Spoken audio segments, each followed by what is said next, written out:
Welcome everybody to the 44th episode of Comic DNA, on which we will be discussing Blankets by Craig Thompson. My name is Aaron Walther, and I am joined today by three special guests. First, we have my good friend and returning guest, Alex Harner. Alex, thank you for coming back. Thanks for being here, or thanks for having me. It's a pleasure. I'm also glad to be here too. And I appreciate your Yes. Second, we have another returning guest and graphic novelist in his own right, Gabriel Dunston. Gabe, thanks for coming back to the show. I can't believe you'd still have me. Well, I got to talk with somebody about these things. my cats don't talk back, so. It's like the same reason you go to the same shitty comic shop every time. It's like, oh man, that guy's terrible in this room. It's a cave of cancer, but it's the only comics place in town. That's all I got. And third, we have a brand new guest making his debut episode on Comic DNA. We have cartoonist Cole Phillips. Cole, thank you for being on the show. Thanks for having me. Great to be here. Excellent. So, Gabe, when we last talked, I think you were finishing up your second Purgatory Pub book. How is that going?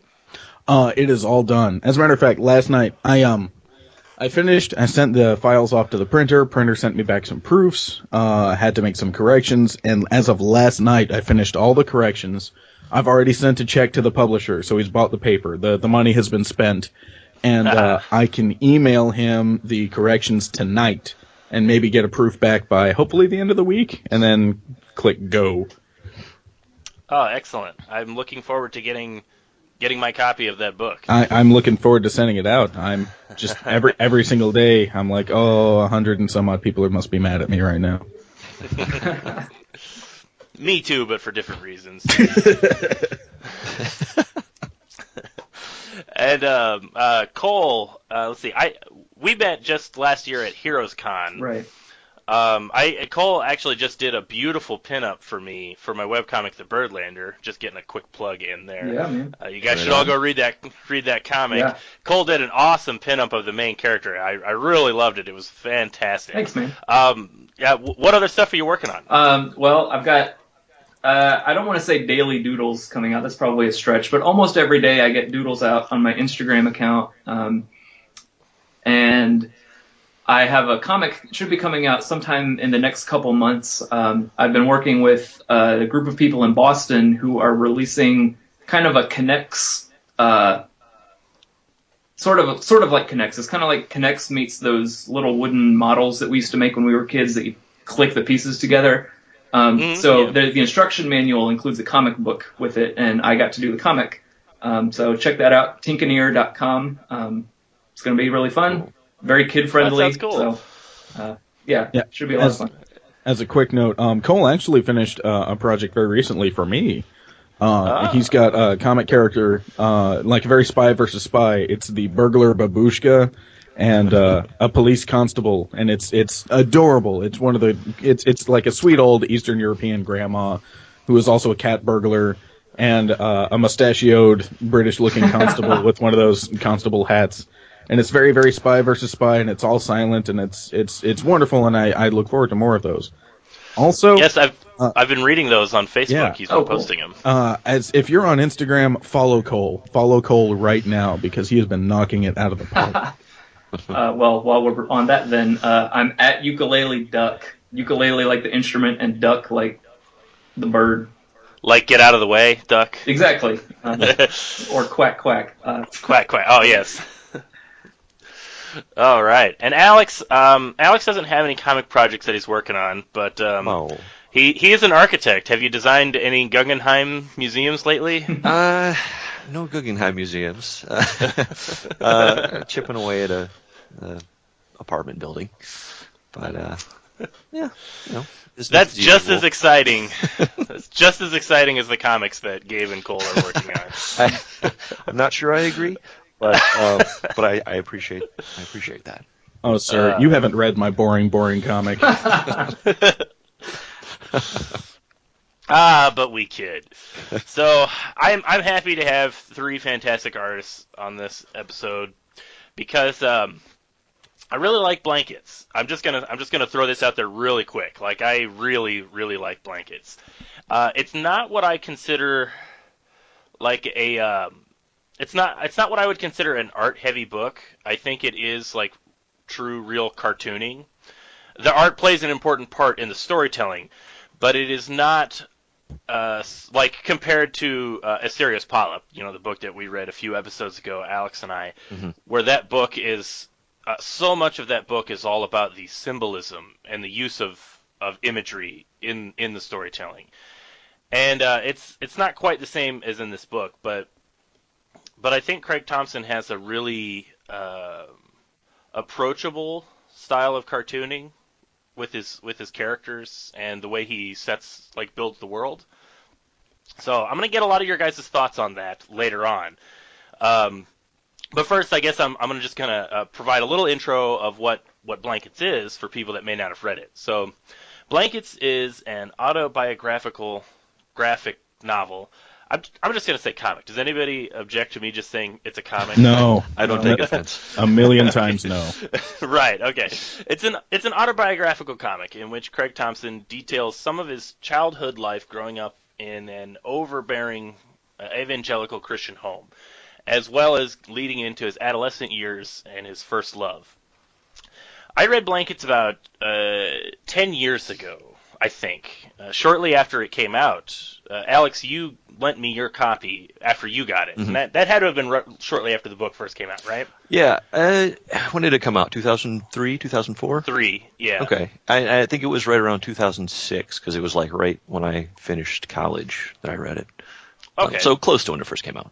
Yeah, close to. And I have to say, I really liked the book then. But having read it again now, I can say I actually probably like it even more. I certainly have a deeper understanding of the book now as opposed to then. And oddly enough, I think I can relate to the book more now than I did then. Which is I think that just kind of comes from living life and having experiences and seeing them played out in other people's lives. So, real quick, I just wanted to take a tally of a few things before we get into a meaty discussion of the book. Alex, as I just said, I know you read it, 2006, like when I read it. Cole, if I'm not mistaken, you just read it, like, for the first time in preparation for this podcast, right? That's right, yesterday. Oh, wow, so you're just fresh off the book. Yep. And, Gabe, when did you first read Blankets? I want to say last year. It's been on my radar since it first came out, but when it came out, I was like junior, senior in high school, and it really didn't. I just opened it up. The art didn't fit my sensibilities, and then when I got older and it did, I was like, "That's freaking hold on, I've got it next to me. It's a $30 book, and I don't have $30." And right. Anyway, so last year I saw it at the used bookstore, a beautiful copy that had never been opened for $10, and I'd be like, "And I'm an idiot if I don't buy it now." So I read it for the first time last year. Okay. So I wanted to ask you guys, and you can think about this for a second, but on a scale of 1 to 10, how much did you personally relate to this story? 1 being not at all, 10 being you are Craig Thompson. I would put myself probably near 7. I found a lot of this story seemed to be pages right out of my own life in many ways. Maybe not literally, but like I can say I didn't experience anything as drastic as Thompson in his childhood. But I can identify with a lot of his personal struggles very, very deeply. Like, where do you guys fit on that spectrum? I think I'd also say around a 7 probably. Like despite not having some of the, like there's some pretty heavy stuff that's hinted at. That I can't say I connect with immediately. But in terms of just the growing up, making sense of one's faith, kind of all the hardship that comes with the challenges that come with that, and first love and those things, like I could feel a lot of familiarity there. Cole, you're up.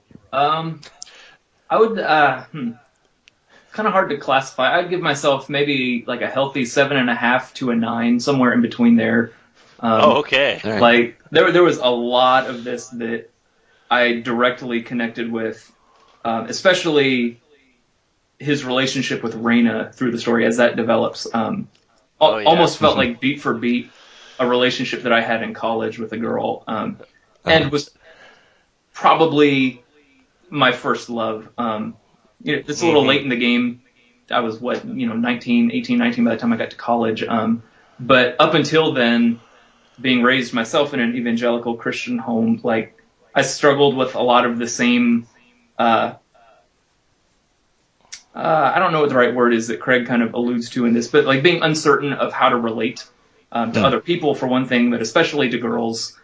So when I fell in love with this girl in college, from that point on, it's almost beat for beat the same as Craig Thompson's story. Up until he goes to visit her at the house, then it's kind of more an emotional beat for beat connection. But now you might be a little high. Again, same as you guys. Like there's some heavy stuff in here that I have no connection to from his childhood. Right.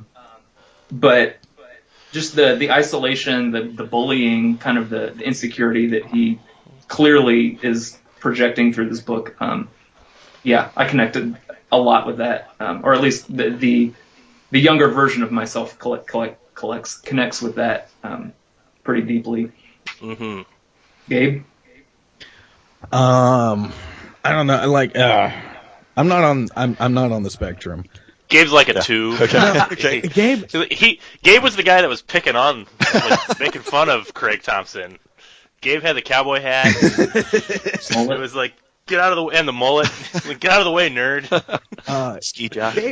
Gabe grows up. I grew up here in North Carolina. This is Bible Belt country. This is Southern Baptist country. So the evangelical Christianity, the Bible is the infallible word of God. That's what everybody pounds their chest screaming. However, I grew up Catholic in this area. And Catholicism gets a bad rap in a lot of places as far as a belief system. But in Catholicism, there's a lot of stuff in the theology, and that goes back to St. Augustine, that sidesteps a lot of the internal crisis he has. Mm-hmm. So I grew up next to this guy all the time, and I relate to him on some level because it's like, I was a very conscientious kid. I wanted to grow up and do the right thing, and spiritual exploration is very important to me. I mean, I'm the one making a 5-year comic series all about religion. Like that's what Purgatory Pub is mostly about, or kind of about, depending on how you look at it. Sorry. So like, I'm reading this, and what I'm reading is the account of somebody that I grew up next to, and I'm just kind of banging my head against the desk because like all of his huge theological problems are like, why does Catholicism get a bad rap for being it's all about guilt and shame? And I'm reading this book and I'm like, I grew up guilt and shame free, and this poor kid is like all the other poor kids growing up next to me telling me I'm going to hell, and I spend the whole book wanting to grab him and shake him, and at the end he's just at the ending he's talking about like he reaches this kind of turning point in his very deep Bible study. And he sees the flaw that's been there from the beginning of looking at the Bible as 100% accurate, the mouth of God to our ears, and how I will be kind in the beginning and say that's problematic. It is, and then kind of throws the baby out with the bathwater with his understanding. So I'm not on that spectrum. I stand directly next to this guy, looking at him like, why you're going through all of this, but you say I'm the one going to hell? All right, damn it! And also, I'm looking at all of this, and it's like, why is my belief system the one that's called the guilty, shame-ridden belief system when you've got all this shit going on? Come on. Interesting. For the sake of I know Alex, you know this, and Gabe, I think we've talked about this in the Creature Tech, but Cole, you wouldn't know this. My dad is a Lutheran pastor, so I grew up in a very strong Christian home, of course. And, I kind of understand what you're talking about, Gabe. I've always thought that Lutherans were basically pretty close to Catholicism, just without any of the art.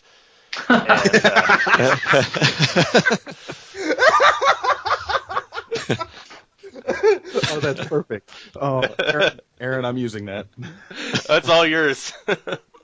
Yeah, for those of you not up on your Roman Catholic dogma, we have what are called the apostolic churches, where if you get a priest who's like very, very hammer on the gavel, if like say you're getting married to somebody, it's like you have to be getting married to somebody who's also baptized in the church.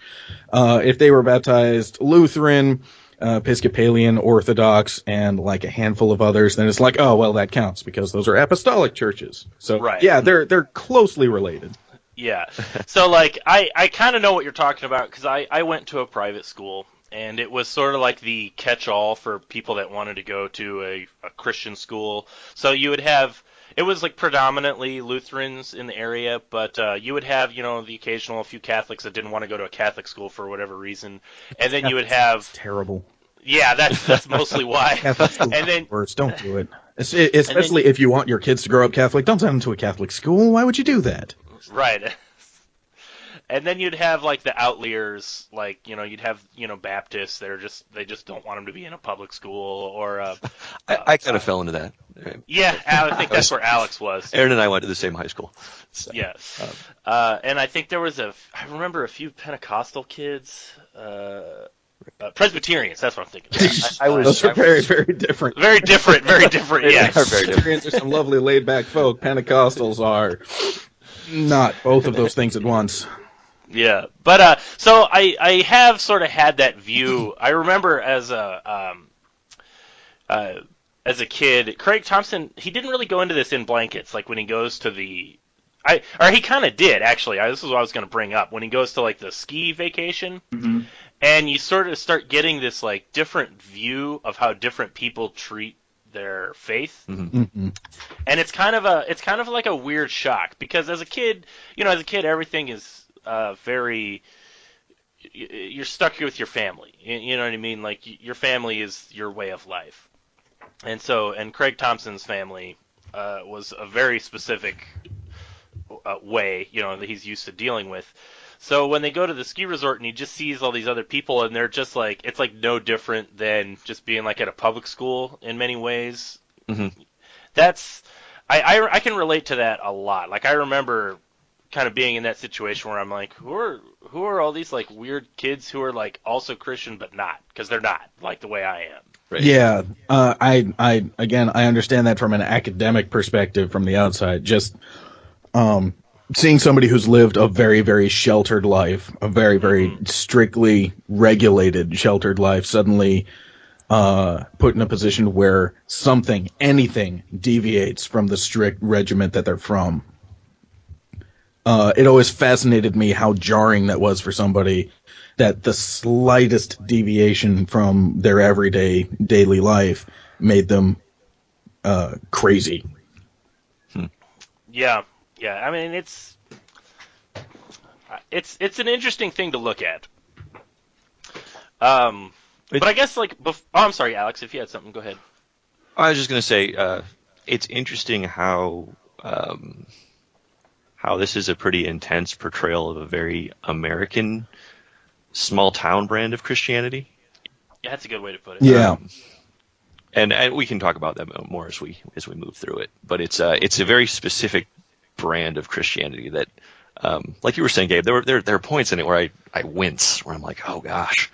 And there are points where I connect with it. I'm like, I can remember people saying things like that. Yeah. But it's definitely a very specific brand, I guess. Anyway. Yes, it is, and I think that's what kind of makes the book intense in many ways. Mm-hmm. Like talking about, like let's like talk kind of in the early parts of the book when he's just talking about his childhood.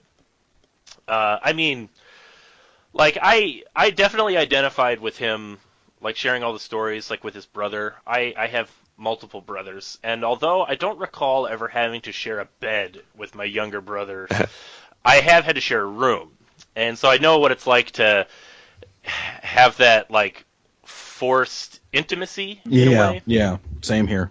And it can, I don't know, it's a relationship like no other. That's all I can say. You get real close whether you want to or not. Whether you want to or not. I can honestly, and like, I grew up. My parents were pretty frugal about stuff. Similar, I identified with that part of what Craig Thompson was talking about. Like, I mean, like I said, I never had to share a bed because my parents, they bought 2 beds. But I never had to deal with anything as intense as like being put into a crawl space. Locked into a crawl space for the night as punishment. I can thankfully say that one was completely shocking to me. Out of everything that I identified with, that one was. It's a pretty strong way to start the book. Yeah, it definitely sets a tone. Stuff like that. Like I have similar memories. I don't know, but yeah, that sets the tone hardcore. But I think what they're missing is that his parents weren't frugal. His parents were poor. Right. So what, like, speaking as a father, like, I'm looking at that and like that's hardcore. That is hardcore. But at the same time, you've got 2 boys and they're sleeping in the same bed, and that's not ideal. And you're poor and you're doing the best thing you can. You're working as hard as you can, and you're just so freaking tired, and they won't shut the hell up.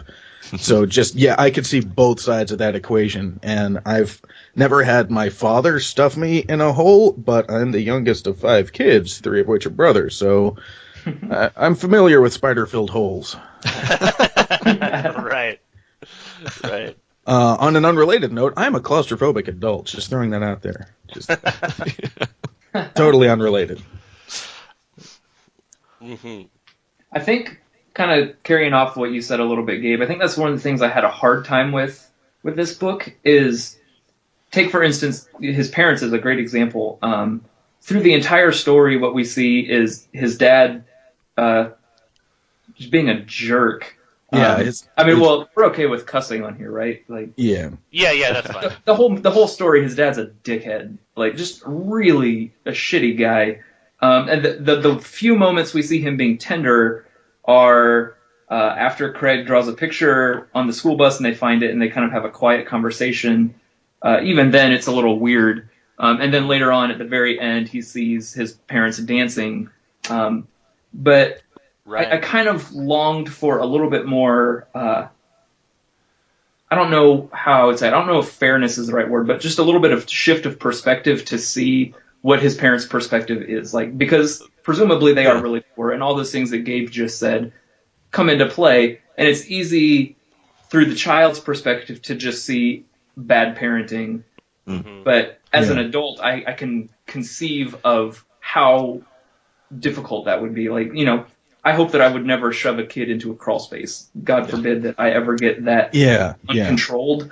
But at the same time, I have a grasp on, please, kid, just shut up. Like, please go to sleep so that we can deal with our finances. Maybe he's down there doing his taxes, and that's stressful as hell. And I think the entire book doesn't. You don't really get that kind of perspective from where other people's of what other people's stories are. You don't really get that balance. Oh, right. Cole, buddy, if you were in the room, I could kiss you. Please I think save that for next time. You're hitting the nail on the head, man. I think you just kind of summed up everything about who Thompson was at the time that he made this book. Just and to be fair. Oh, go ahead, Gabe. Sorry. No. You. I step on people and I talk forever. You, please. I was going to say, I was chatting with my wife about this book as I was reading it, and to be fair, she pointed out, it's, the stories are written from the perspective of a child, so you're getting the child's perspective in the history stuff, and then as he's a teenager, you're still getting like his perspective as a teenager. And granted, the kid sees a one-dimensional viewpoint, the teenager sees what he sees and feels what he feels, and that's what we get to see through the book. I think for me, I've longed for a little bit more. See, he can deliver greater perspective, even telling from the perspective like, this is my perspective of me as a child. But there's ways that you could put in things where it's like, I'm perceiving this, that, and the other, but I also witnessed X, Y, and Z, which meant nothing to me because I was a child, but we, the reader, who are older and have perspective, can see a window into other people's lives. And he does that with Raina's parents. Yeah, I was about to say that. Parents. Yeah. Exactly. He's capable of that. How deep are we getting? Like, are we? Well, I was gonna mention. I mean, we'll get into it. I mean, we can. Like, are we gonna say, here's what I thought of the book? Are we getting into that part yet, or? We can if you want to, but you don't have to jump the gun. I was gonna say. Oh, I forgot what I was gonna say. Oh, I was. I have that no. done. I was gonna say part of that. I wonder, and this is as somebody who is also a writer and likes to draw from his own personal experiences when trying to create art. I wonder how much of a struggle it was for him, for Thompson, to really make this book. I mean, how much of your family do you really want to put out there? You know what I mean? It's not something like that they asked for, and I wonder how, like we're saying, like he paints a pretty one-dimensional, not pleasant portrayal of his family, or at least his parents. Like I think he details his relationship with his brother a little differently, but like with his parents, he pretty much comes across as just that angry young man who is done with them, period. Yeah. And reading it feels like it wasn't difficult at all. And in fact, it felt like almost kind of a fuck you letter because everybody else was so one dimensional. And that, like, just when you're making an auto-bio anything, the worst possible thing you could do is say, I'm about me. And he had multiple times where he could have stopped. And he didn't. He's like, oh, just to remind you, I'm about me. So it feels as though it wasn't hard at all. No, screw my parents. They are one-dimensional. It's fascinating, too, that he dedicates the book to his family. That's what I thought. Which was almost, I don't know, like maybe it was his way of finally addressing all of this pent-up stuff that needed to be discussed. And needing to be discussed, yes, but it's if that's what's happening, he didn't say, hey, maybe we should talk about these things. Right. And here's a very complex view on everything. Instead, it was if that was the case, then it comes off as somebody who's still a whiny teenager. Here's all the stuff that I went through, me. And like this would be a hell of a thing to drop on someone's door and say, this has been on my mind. Yeah. And like what do you guys think about this? I'm sorry, I'm just going to sneak this in because this is pertinent to what we're talking about. I had read, I'm reading it on his Wikipedia right now, that he actually produced these books as a way of coming out to his parents as about no longer being Christian.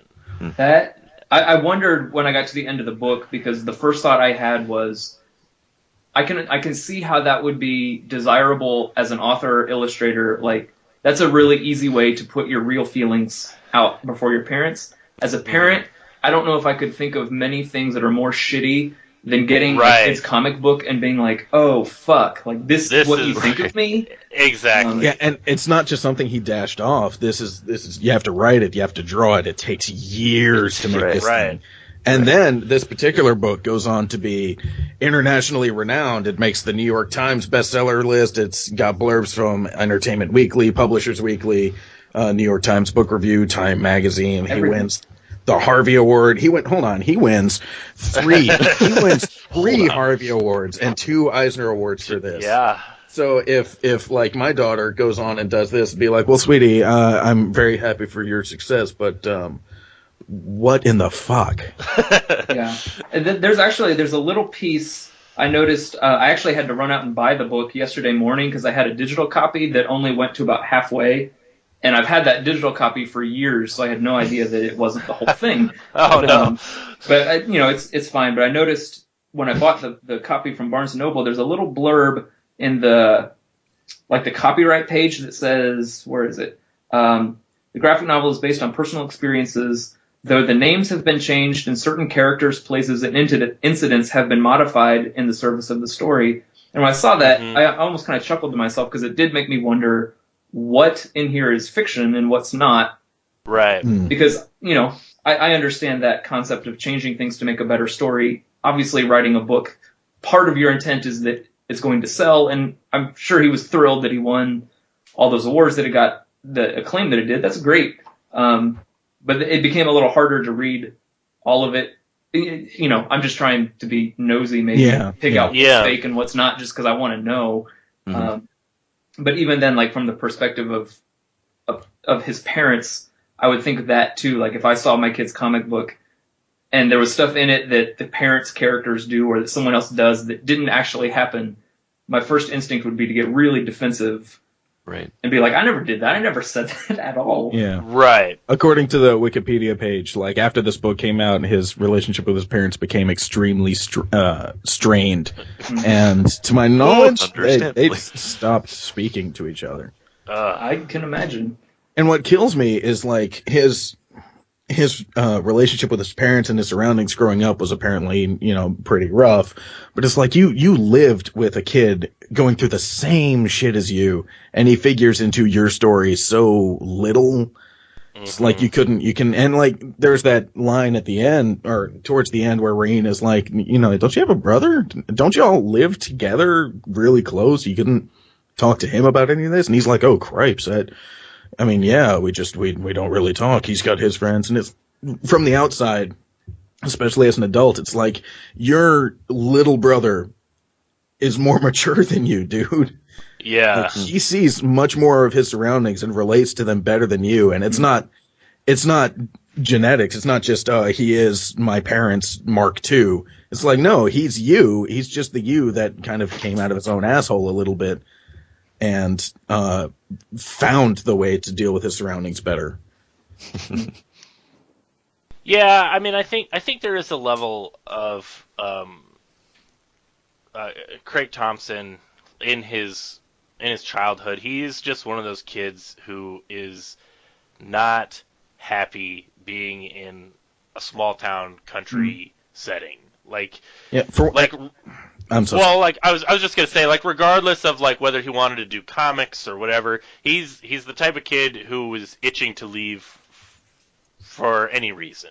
Yeah. Maybe that's a little too much, but he definitely comes across like that. Like, I talked about like when he goes to the other high school and he's talking about like how this grunge thing is like, he's like, oh, there's a lot of kids here and they're all exactly like me and I'm not special at all. Like that was kind of like weird, but it was also like this thing where he like felt like I thought it kind of came across as like he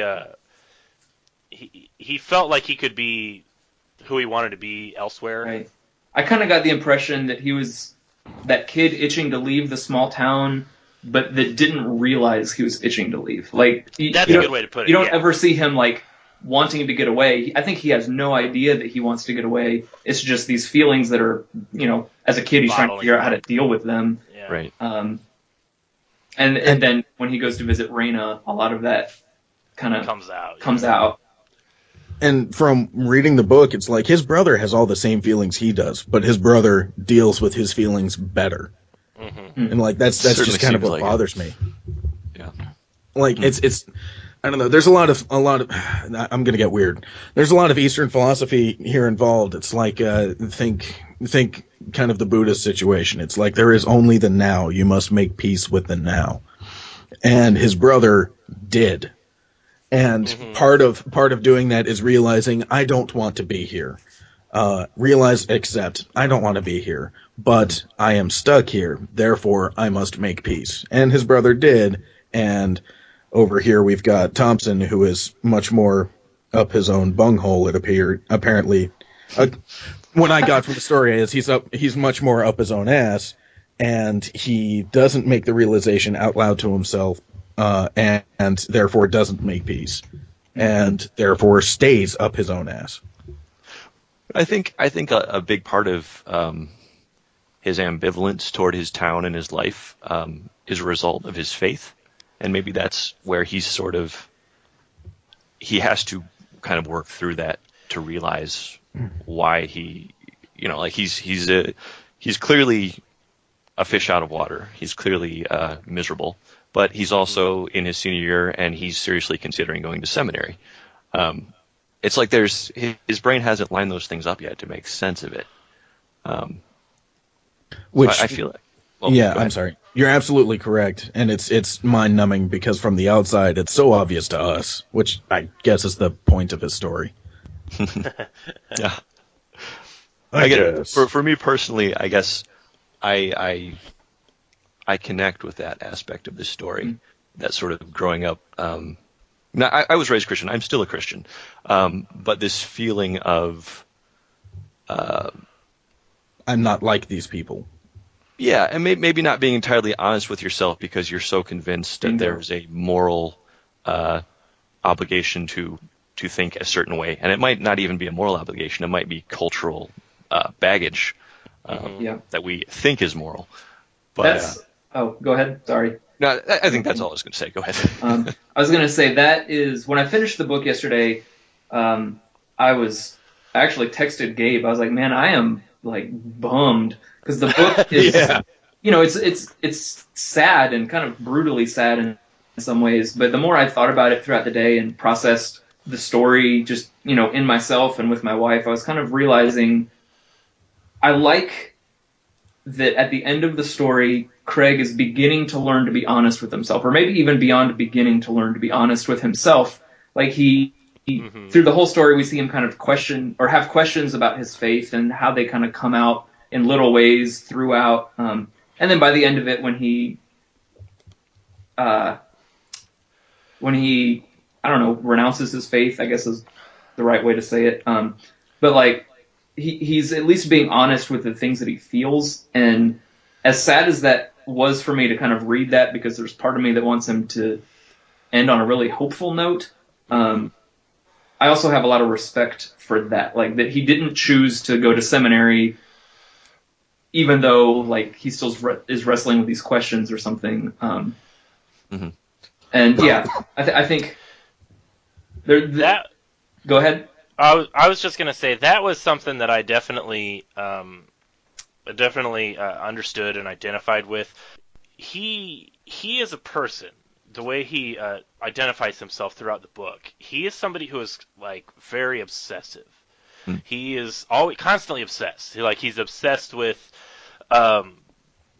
his faith. He's obsessed with how to rationalize his faith and his upbringing. And then he gets obsessed with Raina, and he's obsessed with this relationship.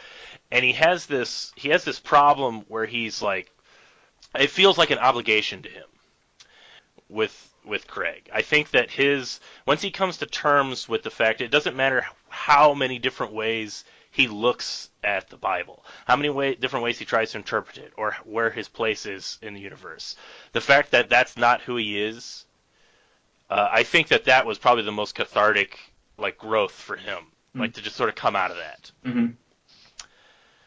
I think that was sort of like what you were talking, or like sort of related to what you were talking about, Cole. I'm not sure. Oh no, I think it directly is, and that's why I said before that it made me sad because I wanted it to end on a hopeful note. Maybe that was a little bit of a not quite what I wanted to say, because I think the character ends with hope, and that's because he's learned to be honest with himself. I think I wanted to see him learn to be honest with his parents and learn to be, kind of reconcile some things from his past.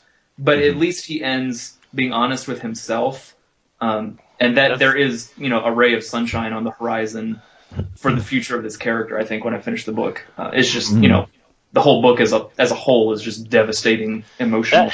That line at the end when he's talking about how his parents still like want him to go to church, and he's like, he's like 7 years of non-attendance. Can't they take a hint? Right. You live in a different town, motherfucker. And I was like, why would they take any hints? Yeah, I was like, oh, that's painful. That's painful. Like that to me is like the most willful, like refusing to just directly confront the dilemma, refusing to directly confront the problem. But I want to tell you, I am not too critical of that. I'm still sympathetic about that, because that is such a complex conversation to have, and it changes the relationship forever. It will always change the relationship. Hold on. Not the second. The second part of what you said, it changes the relationship. It's a difficult conversation to have. All of that, yes, you're absolutely right. 100% on board. What's happening is he doesn't want to talk to them, and he doesn't want to just be honest with them. But it's 7 years of non-attendance. You think they'd get the hint? That's some passive aggressive shit, motherfucker. They're not up in your life, okay? You live in a different town. It's very passive aggressive. It seems like the thing, and not only that, it's shitty. It's one of the shittiest things you could do to expect somebody to pick this up. Like, how could they not know? Because they've got lives of their own, asshole. In his defense, though, can I throw this out there?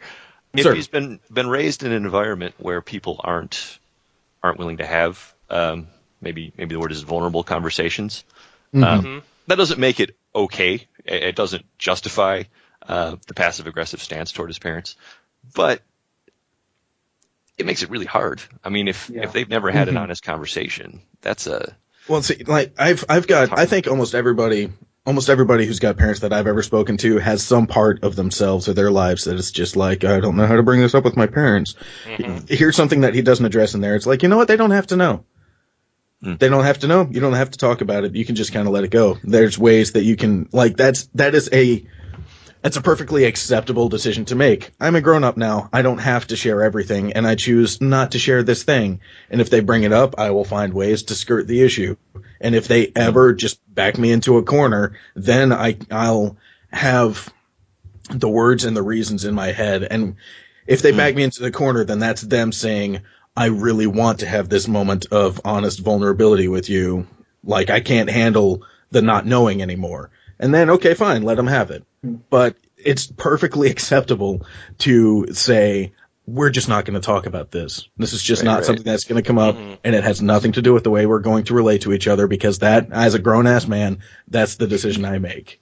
You're saying take one side or the other, not this.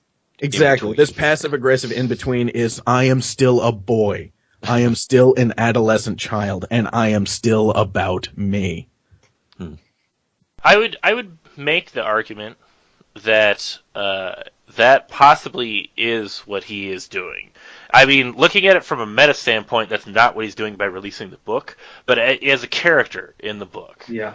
He is taking that, we're not going to talk about it, and when he says that line, can't they take a hint, that's just him venting the frustrations of being in that situation. Because he wasn't talking to his parents, he was talking to his brother.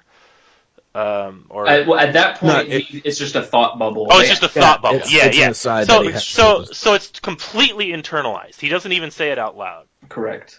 Which brings up a point, Aaron, that comics is an innately visual medium. So we all read things the way that it reads in our head, and I'm actually glad you said that, because the way I read that when I read it was very passive aggressive, like exasperated Craig, kind of blaming his parents that they can't see into his brain. But hearing you say that is refreshing, because it's like it could really be just a passing thought. Yeah. So it's something that he's decided not to talk about it, but is still a little bit irritated that they're still bringing it up. Yeah, part of the reason. Okay, I agree, and I think that's more than valid interpretation. But the part of me thinks that he's being passive aggressive is shit. I had it and I lost it. Oh, it was going to be golden. Shit. Well, it just if that passing thought appears in your head, it seems like if you say, "Look, I'm just not going to talk about this. They're always going to worry about it, but I'm not going to talk about it," then you wouldn't be surprised that they constantly bring it up. It is the number one thing that defines themselves and their life. That's kind of how they reconcile their place in their small little corner of the world. So, of course, it's always going to be on their minds. Don't get exasperated when it's like, oh, motherfucker, the sun came up again. Ugh, I just want to stay in bed until noon. Won't the sun get the hint? It's like, has that thought ever gone into your head when you're not hungover? Yes. Well, then my argument is completely invalid. I take it back. I get what you're saying. I think that it's important.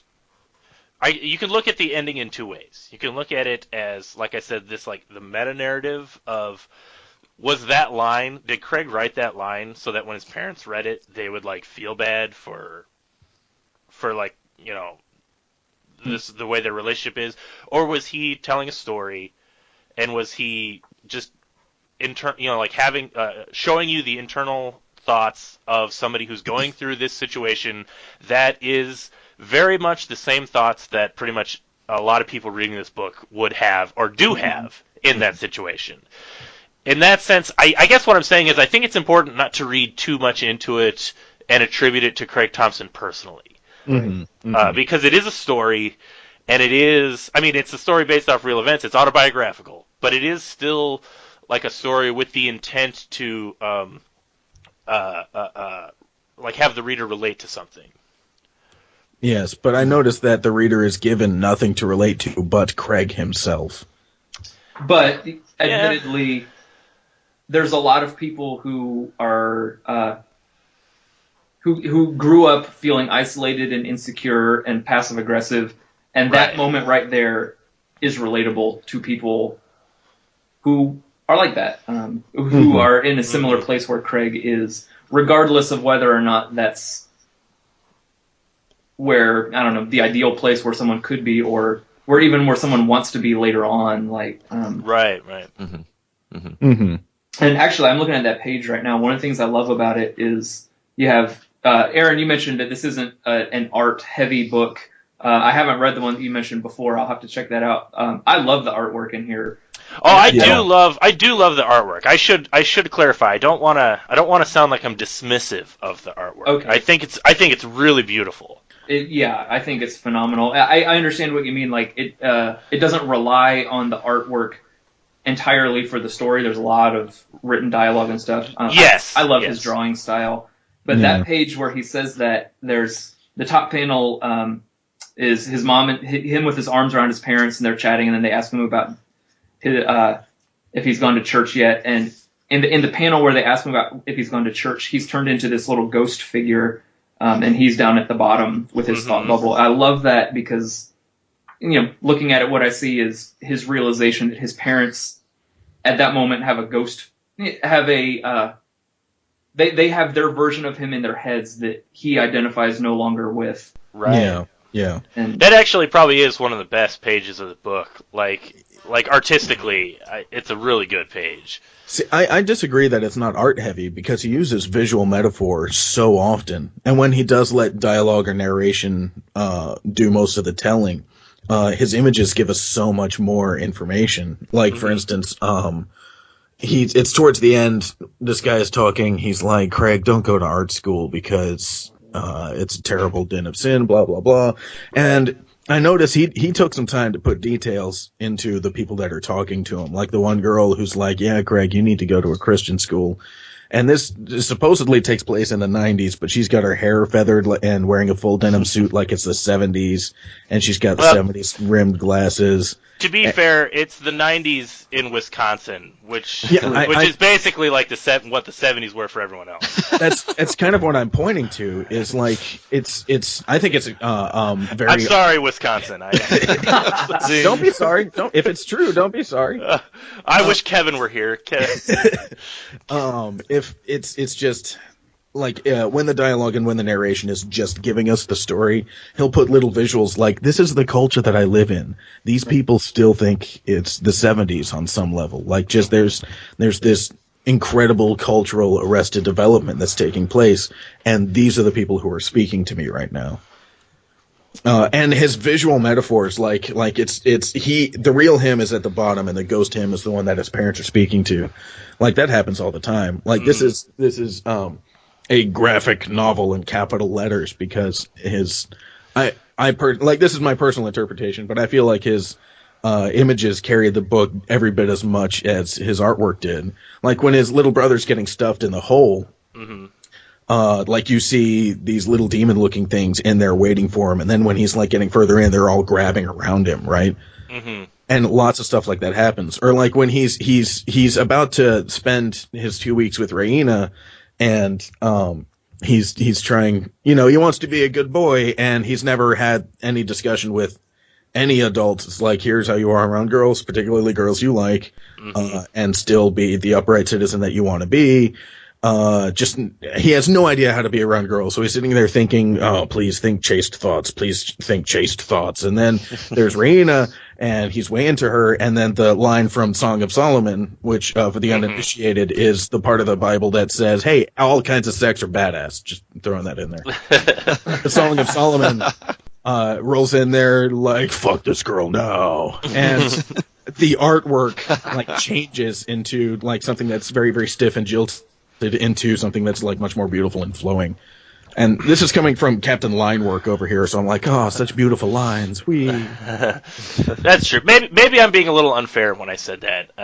I don't think you're being unfair at all. I think you've got a perfectly valid interpretation, and the fact that you and I differ so wildly, like I want to hear more of why you think it's not art heavy, so I can understand more. I don't know if I can even really say that. I'm just like, to be fair, I just had Asterios Polyp on the mind, and Asterios Polyp is such a. I don't want to make this about Asterios Polyp, but I would really recommend reading it if you like graphic arts literature. Yeah. It's basically a master class in like. All art ever. Yeah, exactly. Like Maybe not it is. That far, but it's such an art book, and the only reason I even had it on my mind is because we talked about blankets in the Asterios Polyp podcast when we were talking about different types of graphic arts literature, something that could be considered literature, and I definitely think blankets is, but it's different than Asterios Polyp. Yeah. But I mean, I'm so sorry. You go on. I was just going to say that's just the way things are. I mean, all people are different. Writers are different. Artists are different. It's all different, but it can still be, unique in its own way, and it still be literature. Yeah. So I don't want to sound too. I don't want to. I guess maybe I'll take back what I said. I don't want to sound too dismissive of it, but because I'm not. I really love it. No, not at all. Yeah. No, I never got that from you at all. That you were being dismissive. No, I didn't think it sounded insulting to the book or anything. Okay, good. Okay. I just one of the things when I was reading it, I was like, my gosh, I love every panel. Maybe not every panel, but almost every page, almost every panel is just gorgeous artwork. Yep. Yeah. Like, teenage me did not appreciate it. Adult me thinks, oh, holy damn. Yeah. Like as a work of craft, the writing and the storytelling and the artwork all work together beautifully. Like I'm critical of the story itself, and I'm critical of the writer creator, but it absolutely is worth all of the accolades and awards that it's received, 100%. Mm-hmm. So one question I have for you guys, this is something that was kind of on my mind while reading this book. We talked a lot about like the intensity and like how personal it is and all these things that, Craig's telling us all these things directly from his life. One of the things we didn't bring up was that he was apparently sexually molested as a child. Yeah, that's in the early part of the book. That's intense and right there. But it's also kind of vague. He really only uses that. I really like this, first of all, is that we never like see the scene. And it's always alluded to when he's talking about other aspects of himself. Yeah, it's like, always the gorilla in the room. Exactly, yeah. Mm-hmm. So he talks about, like, this is actually a perfect example. This is such a good example of how the book is really visual, and I'm just eating my words on this one. It's like when he talks about how he was not a good brother. He's not a good big brother. And it's the panel of the babysitter leading his younger brother into the other room. And this is before you get what's going on. Like, this is before you find out that the babysitter is like a creepo. And you're just like, what does this mean? Here's a visual that is juxtaposed against what he's saying, but you don't get it until you keep reading and you read more and you put it. It's like a puzzle. You put it together afterwards, and all the images match up with the story. Mm. And the same thing happens later on when he's talking about like growing up into an adolescent, and he's talking about like what he doesn't like about teenage. As a kid, he didn't like teenagers, and he's talking like. Specifically says that, like, mentions their swollen genitals, and it's like the panel of the older babysitter touching him, and then it's like, and then he's like, and that's exactly what I became. So he like identified as, I think that's an important part of the book. Obviously, if he was sexually molested, he's going to identify sexuality as being like creepy. Yeah. In addition to the culture that he grew up in, which exactly, like in the culture I grew up in, sexuality wasn't really discussed at all. It wasn't that it was considered gross. It just was never talked about. It's just not talked about, right? I think that's what I think a lot of. I think most Christian upbringing. That's the most common ways. Like, it's not that there's anything wrong with it. We're just not going to talk about it. I have both a similar and dissimilar situation. Like growing, I call it Southern Catholic because whenever I hear this from people up north, it's like, wow, it sounds like the church you went to was a nightmare. Everything was great where I was. Like it wasn't talked about unless somebody brought it up, but if somebody brought it up, it's like, okay, yeah, let's talk about it. Kids, let me tell you something. Sex is awesome. Sex is amazing. It is so much fun. The church wants you to bone a lot because that's where babies come from. Just wait till you're married. That's it. After you're married, all bets are off. You do whatever the hell you want. And I grew up like culturally around here. It's like missionary. Anything other than missionary is a sin. Mm-hmm. It's like, really? Are you? Wait, hold on, back up. What? And in Catholicism, they're like, no, check it out. Song of Solomon. Here, this line means oral sex is fun. Just throwing that out there. I love that. I don't want to go off on a tangent, but there's a brilliant Monty Python sketch in The Meaning of Life. Every sperm is sacred. Well, they sing that song, but my favorite part actually is when they cut away to across the street and Graham Chapman is the Protestant, and he's talking about how much happier they are as Protestants because they can have sex whenever they want. They just choose not to. But it's very, very clear that only one of them is choosing not to. Exactly. Yeah, exactly. He's like, oh, I could do any of this stuff if I wanted to because we're not Catholic, but we're not going to. Yeah. I saw that movie for the first time in high school. I brought it up at youth group, and my youth teacher's like, I saw this cool movie, The Meaning of Life, and she said, ha, ha, ha, and then started singing Every Sperm is Sacred. She knew every single word of that song. Oh, that's awesome.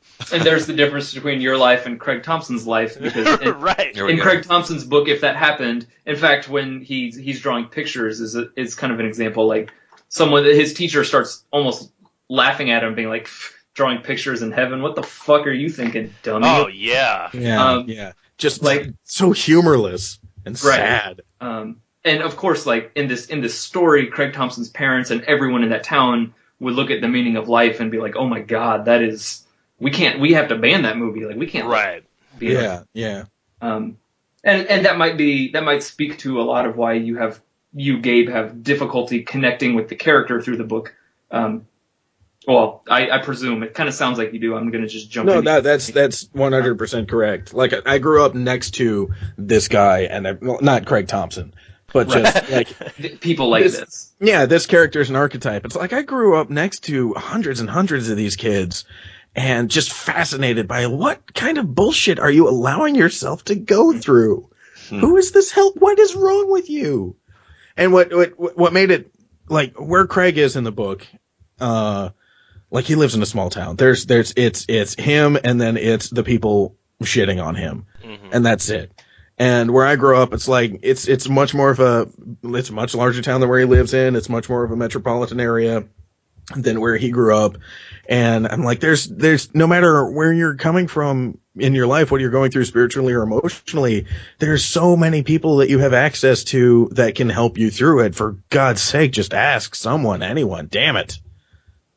Right. So yeah, I mean, like I've seen this guy my whole life, but I can't understand so much of what he went through just because I wasn't ever willing to deal with that shit. Well, it's so groan-inducing because it's so there's so much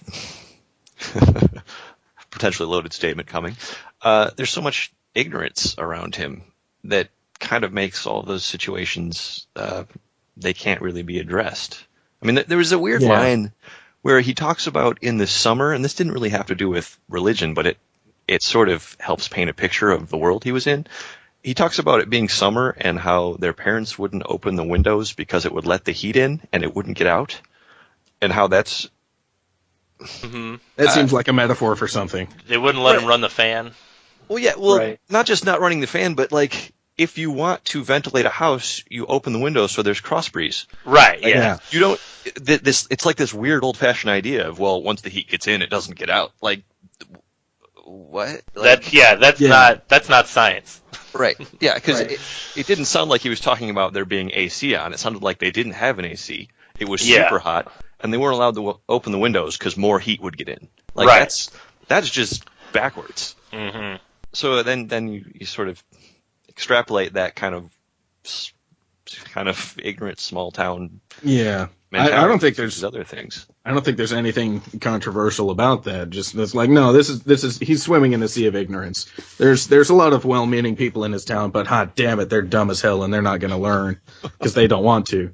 I think, also growing up Southern, it's like, open the window or I'll kill you. I think part of it that we kind of could keep in mind, well, that I see too, is like, as Craig Thompson, the child in the story, is swimming in this sea of ignorance, he's kind of a part of it too. Like he seems ignorant to the knowledge that he could ask somebody for clarification on other things, or like, you know, with the heat in the house, or any of the other things he struggles with. He almost doesn't seem, the child character doesn't get that it's okay to talk to an adult about this, and maybe in that town it's not. Like, yeah, to be fair, I don't think it is okay for him and where he lives. I don't think it is okay, and I don't think that adult existed in his world, and it's difficult for me to connect because I've got no idea. It's like I've never gone thirsty in my life ever, and this guy's going thirsty all the time. It's just, damn, that sucks. I have no frame of reference for understanding what that's like.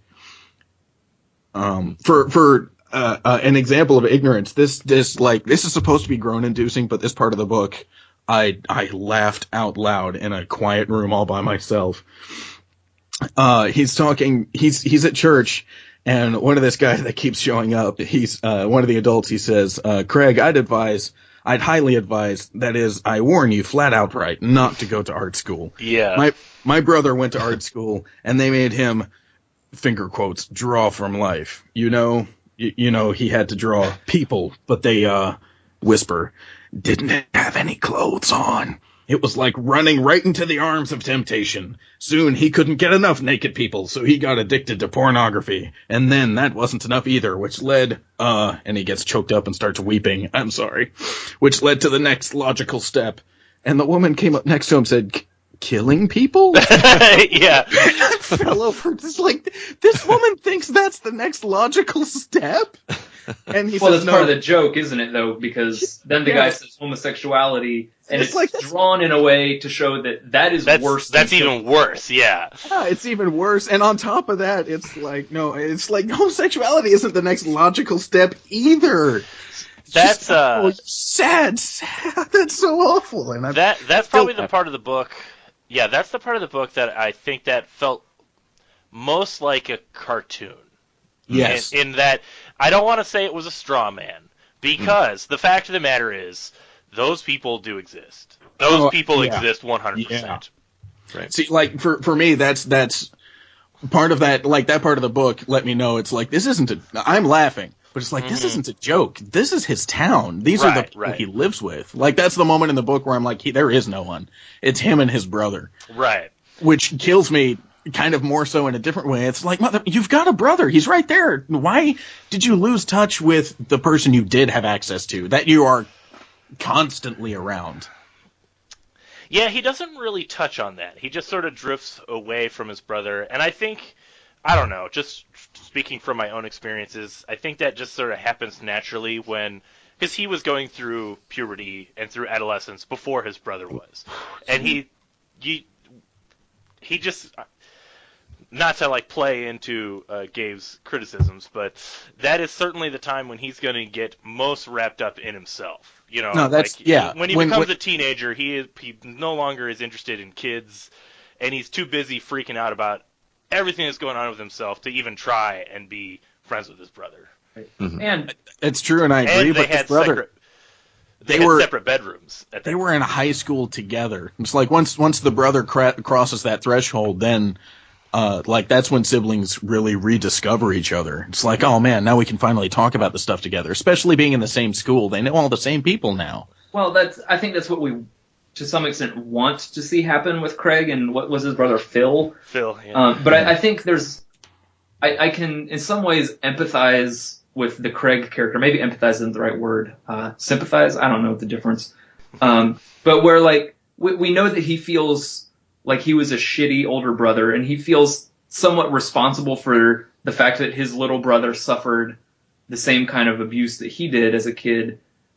I think it's conceivable that he drifts away from his brother because he still carries that shame. Like, he knows that his brother is fucked up deep down, and it's his fault, or he feels like it's his fault. He feels like it's his fault. Yeah. If he tries to restore a relationship with his brother, like, they have to talk about that and figure it out, and he has to run the risk that Phil will say "fuck you" to Craig, and he probably doesn't want to run that risk. I think what we see by the end of the story is that Phil probably wouldn't. But nonetheless, the Craig character is still driven by his shame and his guilt to the extent that he can't address that, or he won't address that, or maybe he just needs Phil to address it first. But and I think you can say that I take back my criticism. You're absolutely right. I'm stupid. That's correct. I think you could say that mirrors his relationship with his parents too. Is that there's the elephant in the room, the thing he doesn't want to talk about, which is his faith, and the whole point, the fear of bringing it up is that they will say "fuck you," and like he'll feel even more greater shame. Like, it's a weird thing to explain. I think he kind of tries to explain it, but it's a weird thing to explain the desire to be yourself and to be truthful and be like, to tell your parents, like, I'm not faithful anymore. I'm not part of this religion. But at the same time, you do not want to disappoint them. Right. You still have that reverence to them as parents. I think once you move out of the house and you assert your independence, and it's like, there's always that reverence with your parents, but it's like, no, I'm a grown up now. I make my own friggin' decisions, and but I just think that's what he's struggling with. Yeah. I think I don't know. I know that this is hard for you to get, Gabe, just because your life experience is so different from Craig's. When I say Craig, I mean the character in the book. Of course. I don't know anything from another about the actual guy, but like, I know people who have really hard relationships with their parents because their parents kind of refuse to accept that they're adults. So like, my adult friends who can't have an adult conversation with their parents because their parents desperately need to parent rather than to let their children be adults. So again, same kind of thing where like I empathize with the character differently than you do, Gabe. And I don't, I'm not trying to say that invalidates the way that you look at the book. No, not at all. Not at all. But just maybe to throw another pig in the blanket. Yeah. No, you're right. I'm not considering that angle. So one thing, I just want to jump in. One thing I want to talk about, I know we're getting a little short on time here. I want to make sure we kind of cover everything in the book. One thing that also struck me about reading this book was, like we talked about how successful this book was. Like, there's so many accolades that are just heaped onto this book. And it does feel like, kind of jumping off what we were talking about earlier, about how Craig is kind of living in this sea of ignorance. And that line that we were talking about the guy that's so disappointed because his brother turned gay, because he went to art school. That line almost feels... I'm not saying that this was the purpose of the line, but it does feel like the kind of line that exists so that a bunch of haughty, New York lit, progressive college people can sit around and snoot their noses about how much more and feel superior about how much more advanced they are than rural America. Yeah. Is that what you were saying about that part feels the most like a cartoon? Yes, that's what I was saying. Because actually, when you said that, I had noticed earlier that exact story is also where his artwork is the most grotesque. I think in the same kind of way, like that guy is drawn like a 1925 style bad guy from Dick Tracy. Yes. It's grotesque. To the point where it makes me feel uncomfortable because I get the impression that it is meant to just be utterly shaming to that guy. He's totally making fun of that guy. Like it's and that scene, I guess the reason, like what you're saying and why I think it's like a cartoon, because it's no longer about how he's having to deal with them. Like it doesn't feel like it's so much about how he is having to deal with like all these different perspectives and he doesn't know what to believe. Now it's at a point where he's just like, I hate these people and I want them to know that I hate them. Mm-hmm. Maybe that's a little strong. You think he got the accolades because like he throwing that bit in there helps to play to the intellectual and pseudo-intellectual crowd that actually hands out the awards? I do not think that. No. I wouldn't be surprised if that was a part of it. Mm-hmm. But what I wanted to bring up was this type of American literature. In this case, it's a graphic novel, but there are lots of autobiographical literature that gets put out. I mean, so many books on like Oprah Winfrey's book club. It's all like, some first-hand account of somebody who like survived this horrible 10-year drug trip and then turned their lives around, and they're sort of like almost like self-help books. But then you also have books like this where it's just like, this is who I am and this is my life, and it's not, this is me struggling with my life. Mm-hmm. Do you think that this type of popular literature comes from just a general sense of voyeurism from the readership, of people that just sort of want to read about people that, like, when I read a story about this kid Craig Thompson in the book, and how he's like sexually molested and his brother's locked in a crawl space, and then he has this like weird relationship with the girl, which we haven't even really talked about, his relationship with Raina. Yeah. And I want to get into that after this. But I guess I'll just open the question up to you. Like, what do you guys think about this sense of like voyeurism? I think you're correct, but I also think it is kind of like the cultural commentary is kind of I'm better than you now, and it helps a lot of people read this to feed their I'm better than you. Heartland Americans are so stupid. I'm so glad I'm so much better than them. And like the fact that his parents are so one-dimensional as they're told in this story. Raina's parents are given more dimensions, but only barely. Just kind of kills me because, like, as I'm critical of these people in this culture, very much so. You've heard me so far, but at the same time, it's like, these are people too, and they're just doing their best. And don't spend a book taking a wet shit on them. You'd be much better off trying to understand them. Like, by all means, disagree and show us some funny shit where the next logical step from porn addiction is murder. By all means, poke some fun. But don't take a wet dump on the people that you come from, or just on anybody else in general. That's kind of a shitty thing to do. And I think it feeds that, and a lot of people are just kind of shitty, and they're like, yeah, I want to read more of that. Take a dump on those people I don't like. Not to go off on a tangent, but it kind of makes me think of where I want to draw comparisons to Coen Brothers movies, where Coen Brothers are very fond of poking fun at local yokels and cultures around the country, but they tend to do it in a way that's endearing. It comes from a place of love. Yeah, and there's not a lot of that with regards to the humans in this book.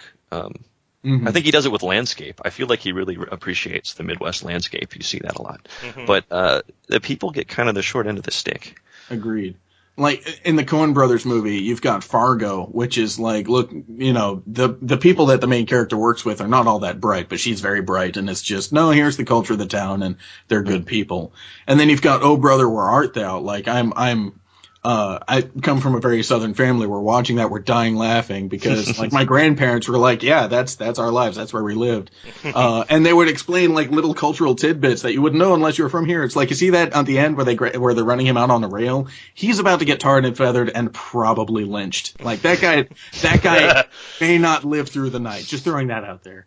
I guess, but I think it's told from an endearing place and from a place where you identify with the characters. We're not taking a dump on these people. By all means, let's laugh, let's poke fun, and let's show foibles. That's wonderful and human, but let's not be shitty just for the sake of being shitty. I think, Cole, I'm going to let you jump in just a second, but I want to say this. I think that you're being a little too hard, Gabe, and I do think that I don't get the impression that the book is not meant to be as mean as you're making it out to be. And I think that it is more that's there, but I think that tone comes more from it being such an internal story of one guy who's really just frustrated and twisted around, and he just doesn't know how to make sense of his life.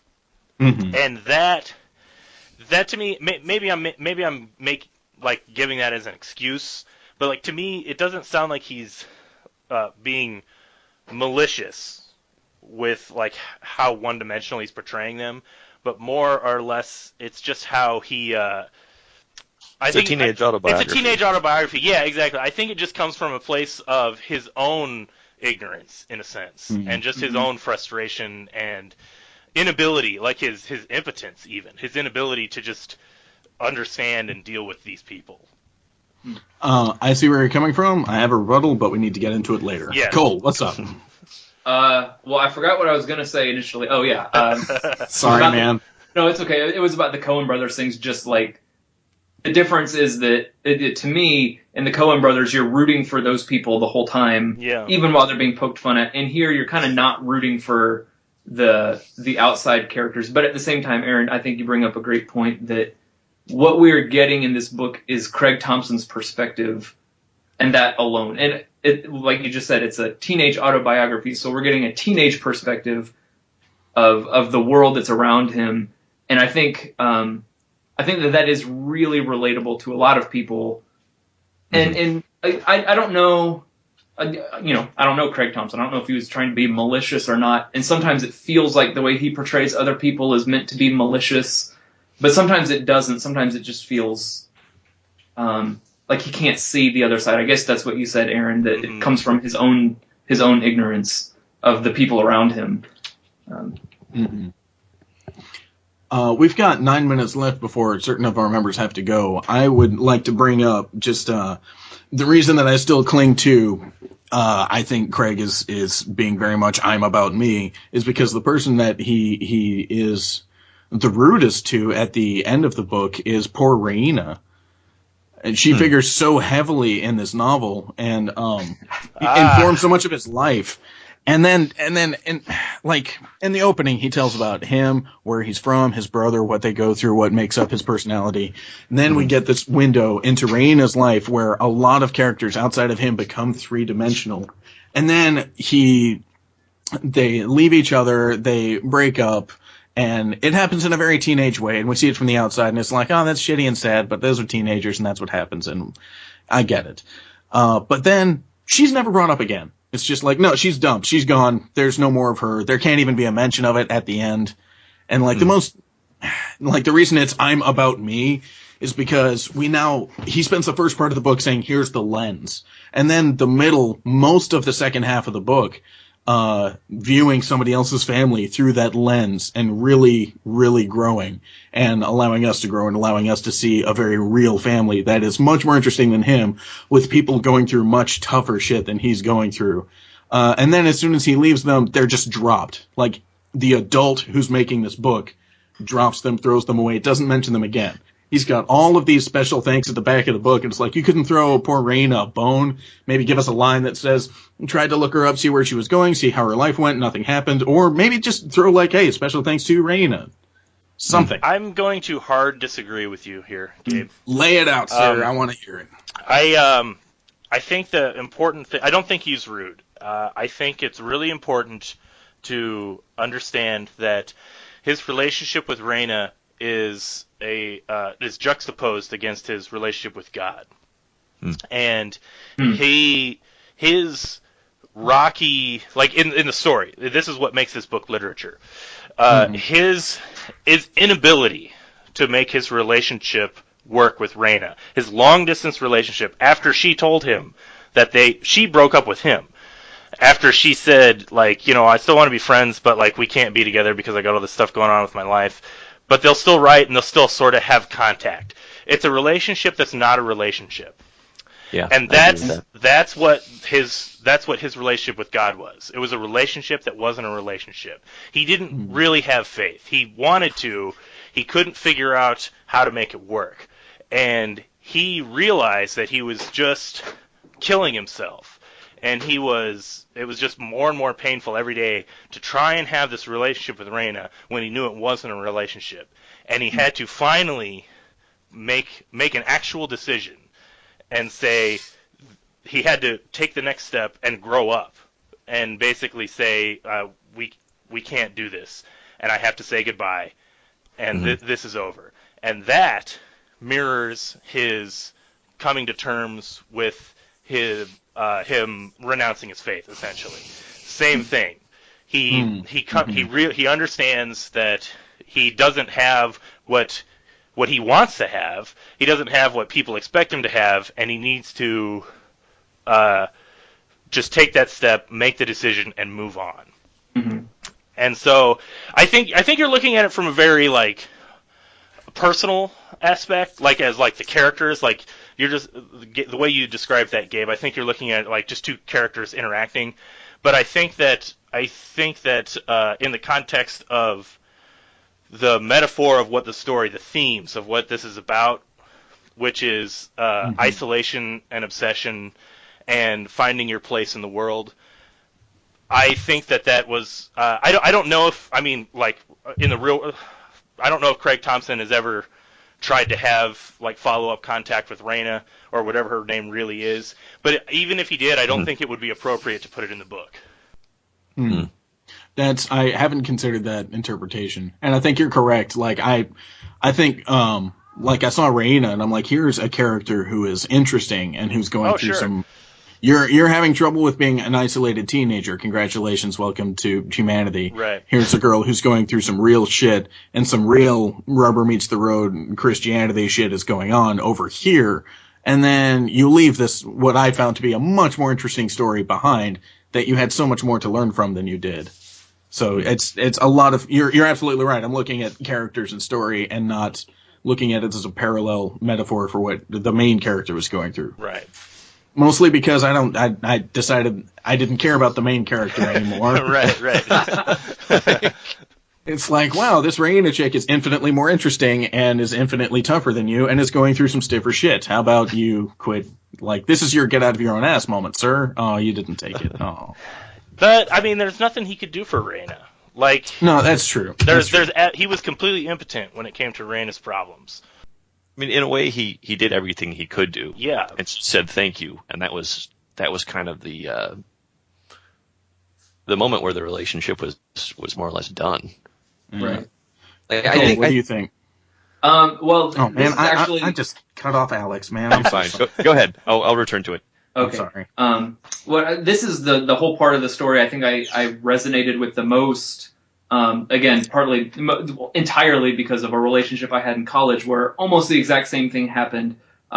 Less physical between me and that girl.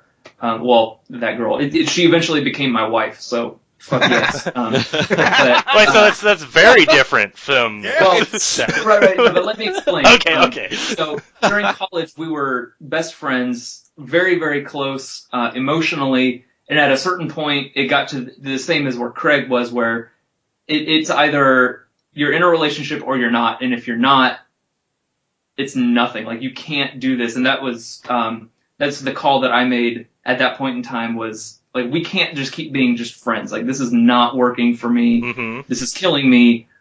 We need to just stop. So I cut her off completely, and a few years later, we got back in touch. Things happened. We're married now very happily, and I'm thankful for the way our story played out. However, at that point in time, if I had read this book, I would have been connected to Craig so ridiculously much. And I think that the choice the character makes to separate himself from her is a healthy choice for him at the time, like, because the relationship was weird and bad and unhealthy and obsessive. He needed to let her go. I think I can kind of understand what you're saying, Gabe, a little bit just from a readership standpoint. I kind of want to know more about what happened to her. On the other hand, I think we do get the closure that we're looking for when he returns home. At some point, when he burns the stuff that she gave him at some point, that is his time of saying, like, I'm done with this. This isn't just something that kind of I'm holding on to a little bit. Maybe it'll happen again. Maybe we'll get back in touch one day. Like this, that's when he chooses that it's absolutely over. And I don't know that he does that out of anger. Maybe there's a part of him that chooses that out of anger. But I think that's where the closure is, that yeah, I could see that it's ended. And I resonate with that because I actually at one point considered burning all the stuff that my wife gave me back then before we were married and when we weren't dating anymore.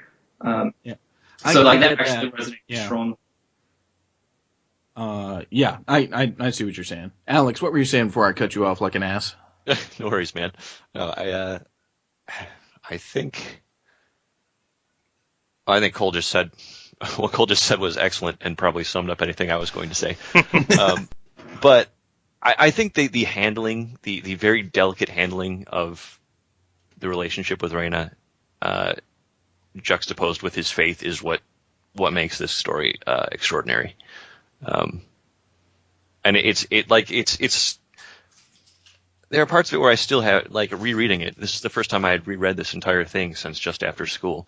I appreciated it more, and there are still bits in there that I feel like I could chew on further, that I don't entirely, I haven't made sense of them, but I just find the depth that he brings to kind of playing with that immature teenage relationship and his reading of it then and his learning to grow up, and playing that alongside faith is, for all the things that we were kind of frustrated with in terms of his portrayal of small towns and relationships with his family and things like that. I think it's incredible. Or where the book shines is kind of in the handling of relationship with the girl. Mm-hmm. Yeah. I think that's all I got there. So I think the actual breakup that happens in the story, like, I dig that. What kills me is the grown-up who is writing and telling the story drops her as soon as the teenager did. Mm. Like, to me, that's the signal that it's like some part of this guy's still a teenager. If you disagree or I am wrong in that, please let me know. No, I'm learning so much from you guys. No, I'm just thinking about it. I think that there's a danger in trying to ascribe too much of the author to the story, because it still is a crafted story. Mm-hmm. I think that's what gets me a little bit, is when it says some of this has been changed and embellished. I'm like, dang it, but it's an autobiography. Exactly. So that makes me a little bit unsure of what to do with certain pieces. Mm-hmm.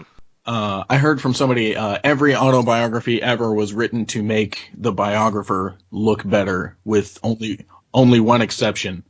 St. Augustine, his autobiography was called Confessions, and in it he put all the bad shit he ever did. Okay.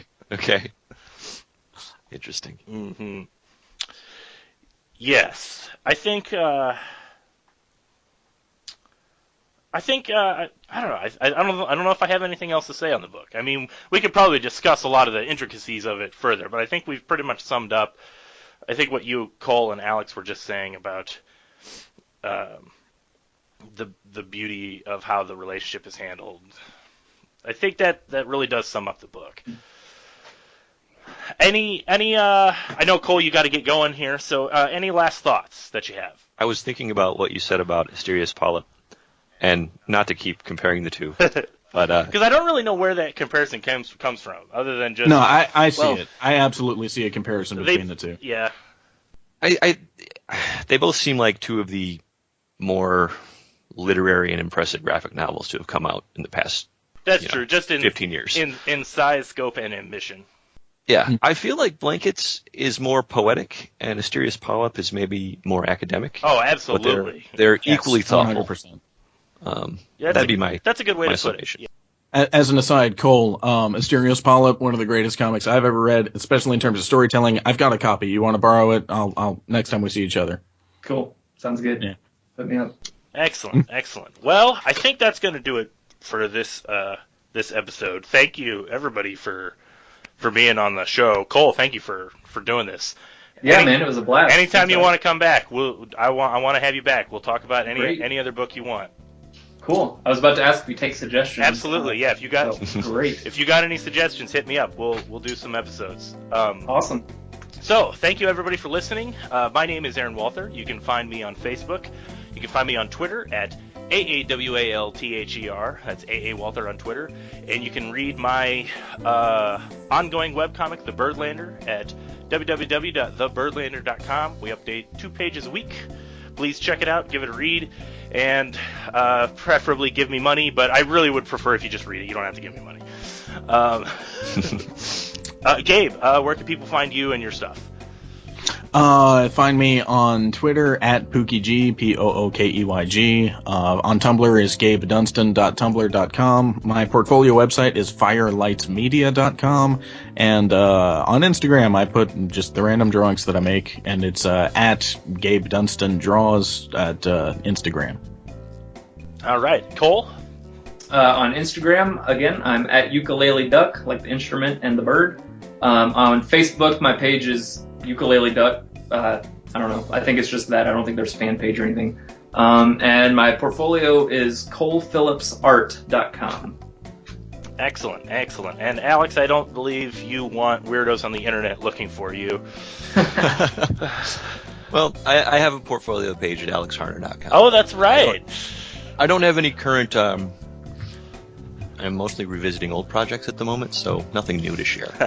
If you're really curious, it's out there. Well, that's good to hear. And, of course, you guys can find new episodes of this very podcast, Comic DNA, at www.comicdna.podbean.com, and you can search for us on iTunes. Once again, that name again is Comic DNA. Thank you, everybody, for listening. We will see you all next time.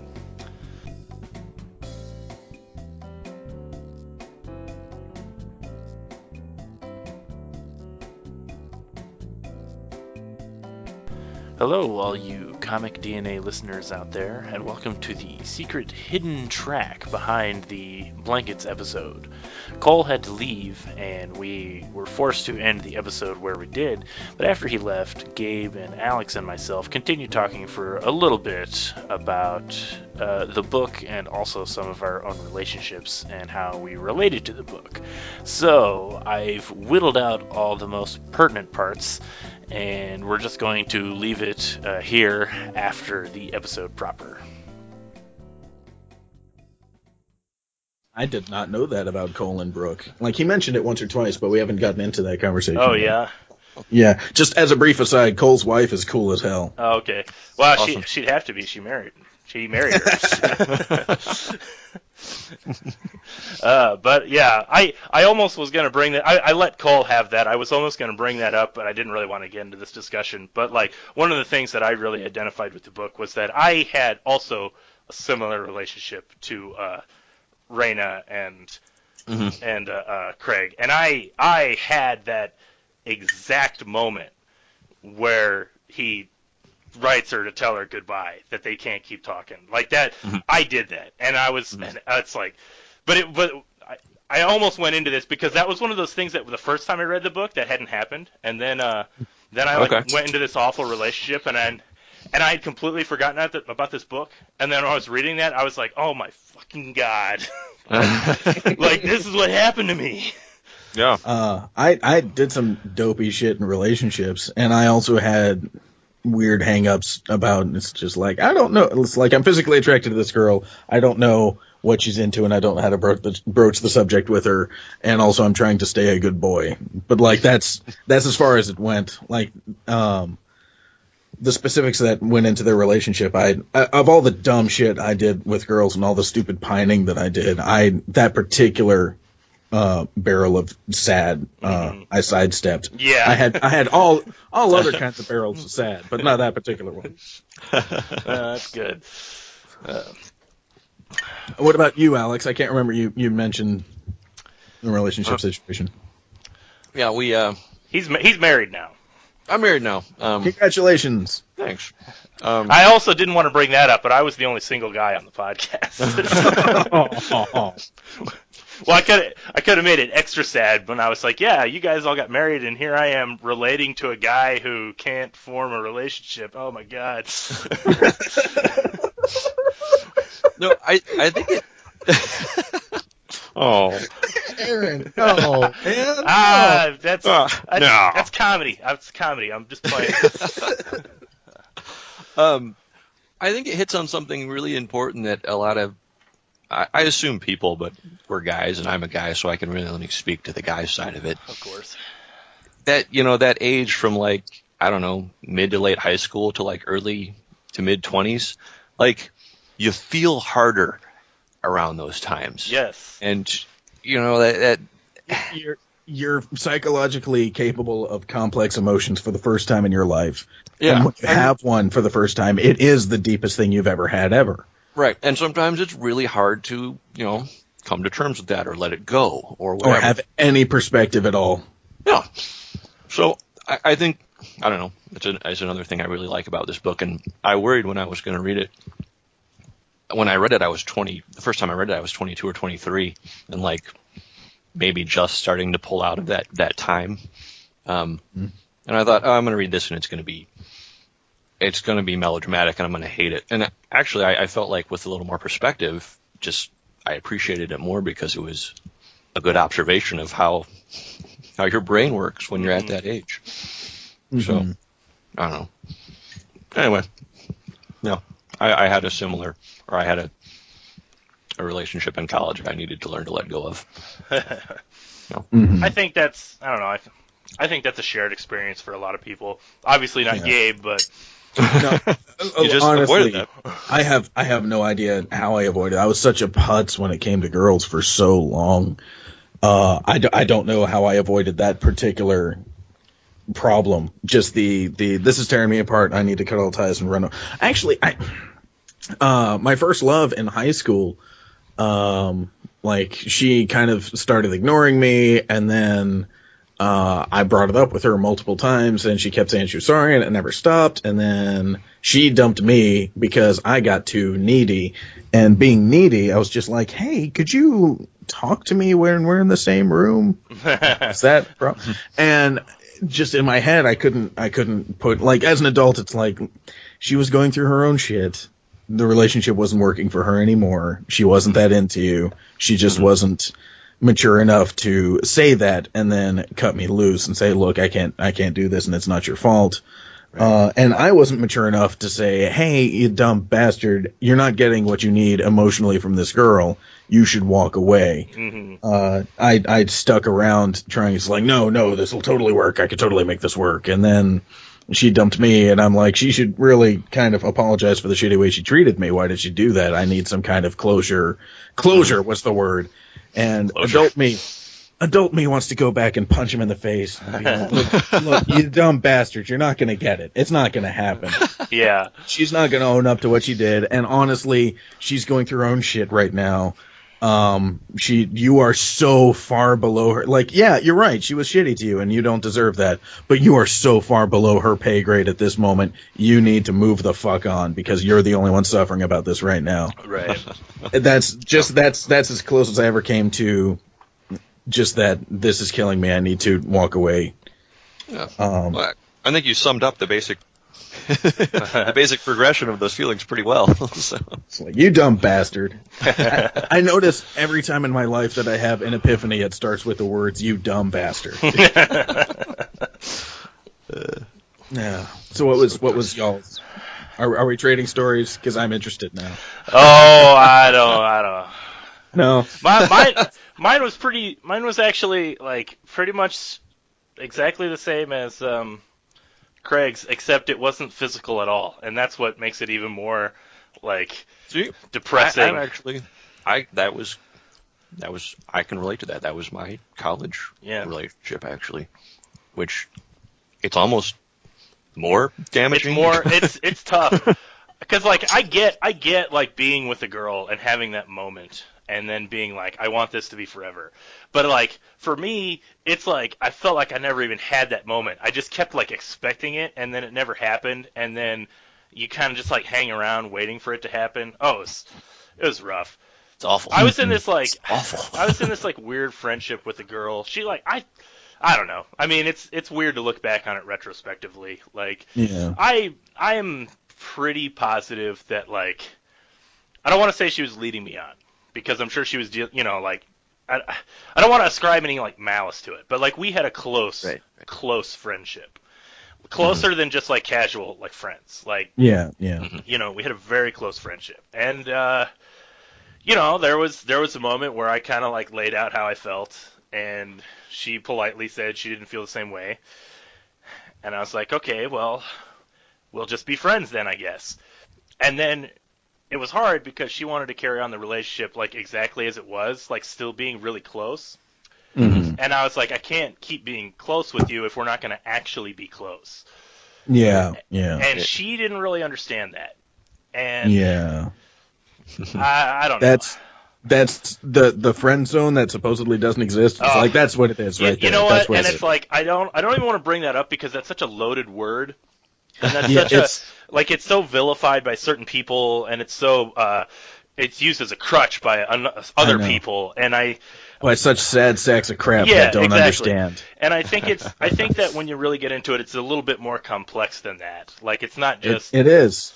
Yeah, exactly. And so it's a real thing that actually happens, and that's what makes it so easy for the sad sack of crap who doesn't want to look in the mirror to see what his problem is. Right. To say, no, it's a real thing. Yeah. And it's a buzzword that you can latch onto to just sort of like whitewash any of the. It's how you take control of your narrative. Yeah, and exactly. Also, it's like it's not my fault. Like I spent a lot middle school and the first half of high school, I was the friend. Like friend zoning is that's where I lived. Yeah.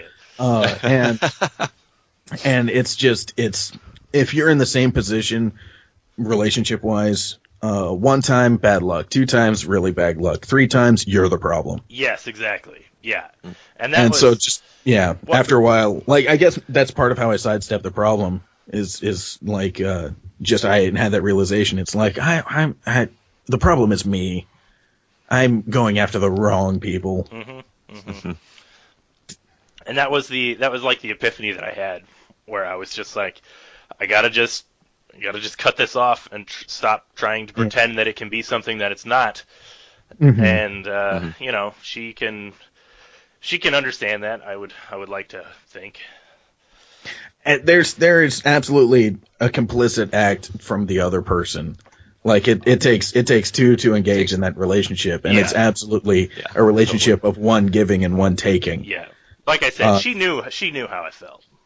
Yeah, it's like no, that's as soon as she knows how you feel, but she still wants why buy the cow when you can get the milk for free? Right. It's like that shit goes both ways. It goes both ways, yeah. Yeah. Your milk is the emotional validation that she craves, but for whatever reasons she will not engage in the rest with you because she gets the devalidation outside, and those are the guys that she has romantic relationship with, but she keeps you around so she gets the emotional milk that she does need.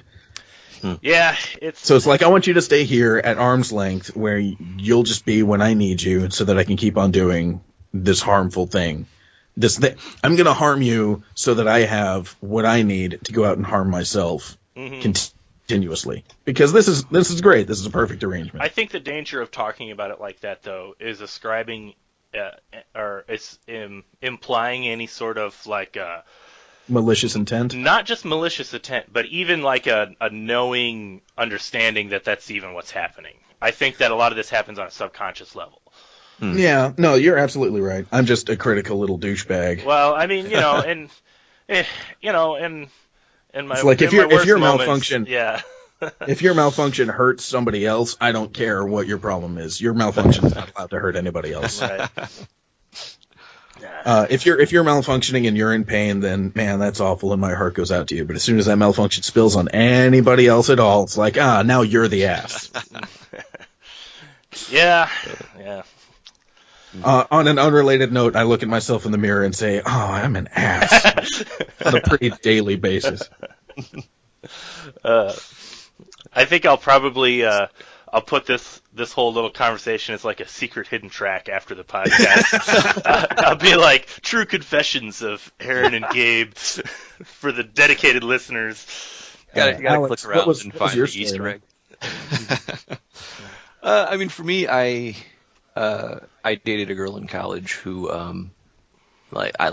same as Aaron, there was no physical side to it, and it didn't actually last that long, but we sort of remained close for a long time afterwards.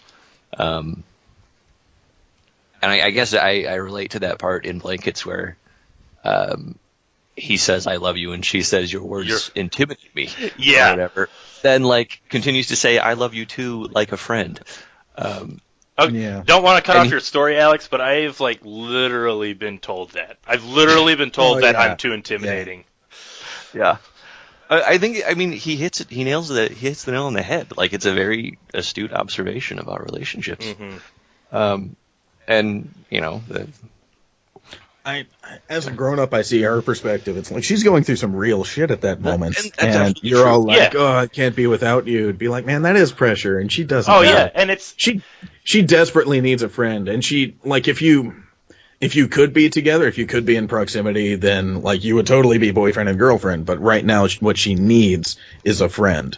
Right, and it takes maturity he didn't have at that point. Mm-hmm. Yeah, and we didn't have at the points in our absolutely space to recognize that. Yeah, it's not just the like that's an actual tragedy. It's like these people need things and they just don't have the tools. Right.